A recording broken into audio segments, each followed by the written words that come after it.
Hello दोस्तों, स्वागत है आप सभी का मेरे यूट्यूब चैनल में। और मुझे पूरा यकीन है कि आप सब बहुत अच्छे होंगे। और आज हम हाजिर हैं एक नई कहानी के साथ। कहानियाँ ज़िंदगी बदल देती हैं और शायद ये कहानी कुछ ऐसी ही है। शायद इस कहानी से हमें जीने की राह थोड़ी आसान हो और थोड़ा कुछ मोटिवेशन मिले, और किन रास्तों पर नहीं चलना है इन चीज़ों के बारे में भी शायद हमें कुछ जानकारी मिले। तो दोस्तों, आप सभी का स्वागत है मेरे यूट्यूब चैनल में। जैसा कि मैंने पिछली कहानी में कहा था कि मैं हाजिर हूँगा आपके सामने एक नई कहानी के साथ, तो दोस्तों मैं हाजिर हूँ आप सभी के साथ एक नई कहानी के साथ। 1 जून 1926 में एक लड़की का जन्म होता है लॉस एंजलिस कैलिफोर्निया में। उसके पिता कौन हैं, नाम तो पता है लेकिन पता नहीं वो कहाँ है। उसकी माँ, जिसका दिमागी संतुलन खराब हो चुका है। अब उस लड़की का पता नहीं कि वो लड़की कैसे पलेगी, क्योंकि माँ की दिमाग की स्थिति तो खराब थी। वो इतने तक पैसे नहीं कमा पाती थी कि उस लड़की को पाल सके, क्योंकि मानसिक रूप से भी वो सही नहीं थी। तो इस कारण उस लड़की को तो कभी फोस्टर होम्स में, कभी अनाथाश्रम में, तो कभी दूसरे पेरेंट्स के यहाँ रहना पड़ता था। कुछ दूसरे पेरेंट्स उसकी देखभाल किया करते थे। जब ये लड़की 9 साल की थी तो इसकी माँ का पूरी तरह से ब्रेन डाउन हो गया, नर्वस ब्रेक डाउन हो गया। अब उसकी माँ का नर्वस ब्रेक डाउन हो गया तो उसे पागल खाने में दाखिल कर दिया गया। अब जब पागल खाने में दाखिल कर दिया गया तो फिर इस लड़की की देखभाल करने वाला कोई भी नहीं था। ये लड़की पूरी तरह से अकेली हो गई।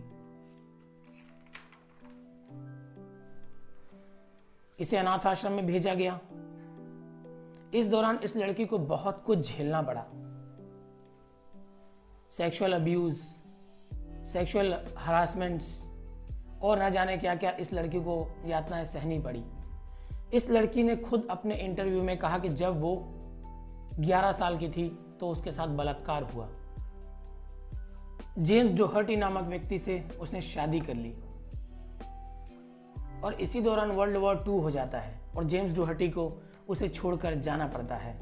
और लड़की अपने इन-लॉज के साथ रहने लगती है और एक फैक्ट्री में काम करने लगती है जहां पर कुछ युद्ध के सामान बनाए जाते हैं।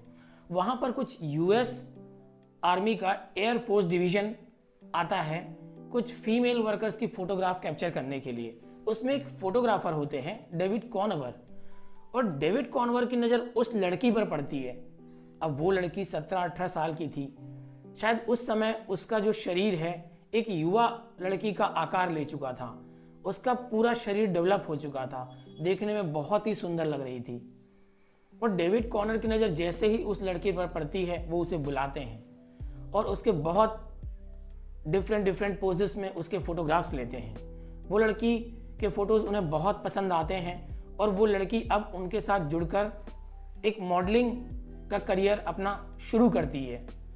डेविड कॉनवर और उनके दोस्त ने मिलकर उन्हें मॉडलिंग की तरफ आगे बढ़ाया और इस लड़की ने फिर कभी पीछे मुड़कर नहीं देखा। इसने blue book magazine modelling agency को साइन किया। उसके बाद तो फिर मत पूछिए, इनके पास मैगजीनों की लाइन लग गई। इतने मैगजीनों के ऑफर आने लगे कि हर मैगजीन के कवर पेज पर इसी लड़की का फोटो होता था। हर कोई इस लड़की को अपनी मैगजीन में लेना चाहता था।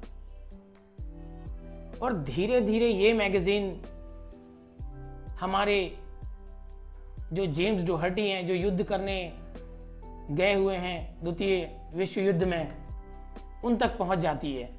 उनके दोस्त वो मैगजीन देख रहे होते हैं तो इनकी नज़र उस मैगजीन पर पड़ती है और वो कहते हैं कि ये तो मेरी वाइफ है। उनके दोस्तों को यकीन ही नहीं होता। वो कहते हैं हाँ हाँ हो सकती होगी। उन्हें तो विश्वास ही नहीं होता कि इतनी सुंदर लड़की कैसे इसकी वाइफ हो सकती है, पर वो कहते हैं नहीं, ये मेरी वाइफ है। अब जेम्स डोहर्टी वहां से लौट कर आते हैं और यहां ये लड़की बहुत सारी मैगजीनों के कवर पेज पर छप चुकी होती है। धीरे धीरे बहुत से इसे ऐड मिलने लगते हैं और धीरे धीरे ये सफलता की ओर आगे बढ़ रही होती है। पर हाँ दोस्तों, अभी इसे किसी तरीके की कोई फिल्म नहीं मिली है। लेकिन जेम्स डोहर्टी जब लौट कर आते हैं तो उन्होंने देखा कि ये काम में इतनी व्यस्त हो चुकी है कि उनके लिए इसके पास वक्त ही नहीं बचा था। और दोस्तों वैसे भी 17-18 साल की उम्र इतनी होती है कि उस समय इतनी समझ नहीं होती, हमें किस तरफ जाना है, किन चीज़ों को कैसे व्यवस्थित रखना है या बैलेंस रखना है, हम नहीं समझ पाते। तो इन दोनों के बीच में बहुत से क्लैश होना शुरू हो गए, दोनों में आपस में बनने नहीं लगी। और थोड़ा जेम्स डोहर्टी भी अब उसकी सफलता से थोड़ा बहुत तो दोनों में अंतर आएगा ही, क्योंकि वो पुलिस ऑफिसर थे और ये एक अब बहुत जाना माना नाम हो चुकी थी। तो इनकी शादी यहाँ पर 4 साल तक चली और 4 साल के अंत में दोनों अलग हो गए। और यहाँ पर इस लड़की ने जेम्स डोहर्टी से तलाक ले लिया और दोनों अलग अलग रहने लगे। इनके तलाक के बाद इनका मॉडलिंग करियर चलता रहा, इन्होंने बहुत से एडवर्टीजमेंट में आने लगी और उस समय काफ़ी प्रसिद्ध मॉडल हो चुकी थी। और उसके बाद फाइनली उन्हें उनका पहला फिल्म का रोल मिला, जो कि उन्हें 20th सेंचुरी फॉक्स स्टूडियो ने ऑफर किया और यहां से उनका फिल्मी करियर शुरू होता है। हालांकि उन्होंने एक बहुत फेमस स्टूडियो, हालांकि 20th सेंचुरी फॉक्स स्टूडियो अपने आप में एक ऐसा स्टूडियो है जिसका नाम हम सभी जानते हैं। ऐसा शायद ही कोई व्यक्ति होगा जो हॉलीवुड की मूवीज़ या हॉलीवुड के बारे में जानता हो और इस स्टूडियो के बारे में उसे ना पता हो। उन्होंने एक और फिल्म स्टूडियो के लिए इससे पहले अपना इंटरव्यू दिया था, लेकिन वो उसमें सफल नहीं हो सकी। वो था पैरामाउंट पिक्चर्स। पैरामाउंट पिक्चर्स में सफल नहीं हो सके, लेकिन उन्हें जो मौका दिया वो 20th सेंचुरी फॉक्स स्टूडियो ने दिया और उन्होंने एक छोटा सा रोल दिया उन्हें स्कूडा हू स्कूडा हे में। और फिर इस लड़की ने कभी मुड़कर नहीं देखा और यहाँ पर 1946 में उन्हें एक स्टेज का नाम दिया गया। स्टेज नाम यानी कि ऐसा नाम जो उन्हें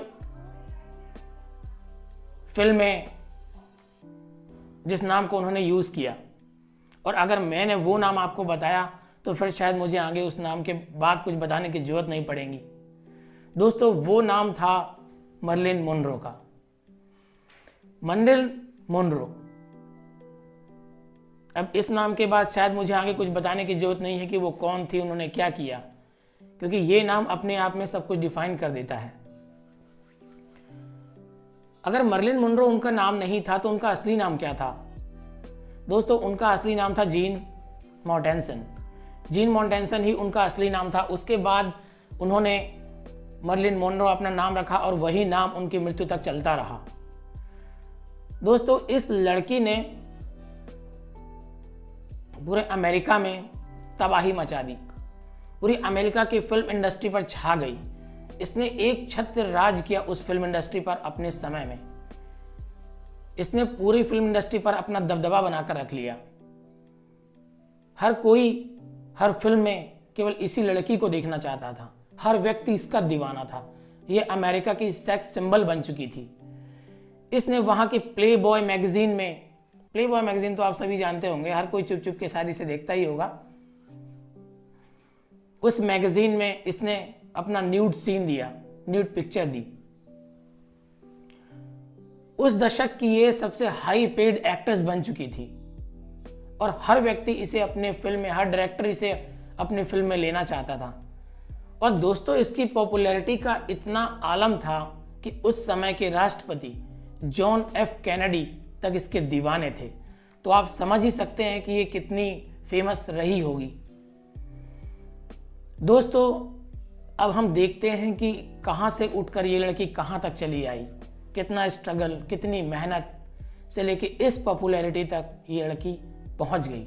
अब दोस्तों जैसा कि हमने देखा कि मर्लिन मोनरो अपनी सफलता के चरम पर पहुंच चुकी है और अब उन्होंने यहाँ पर दूसरी शादी की जो डिमैगो से।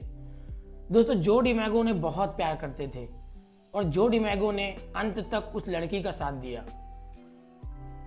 वो उन्हें इतना प्यार करते थे कि उनका बहुत ख्याल रखते थे, लेकिन इतना प्यार करने के बावजूद भी दोनों की शादी बहुत दिन तक चल नहीं पाई।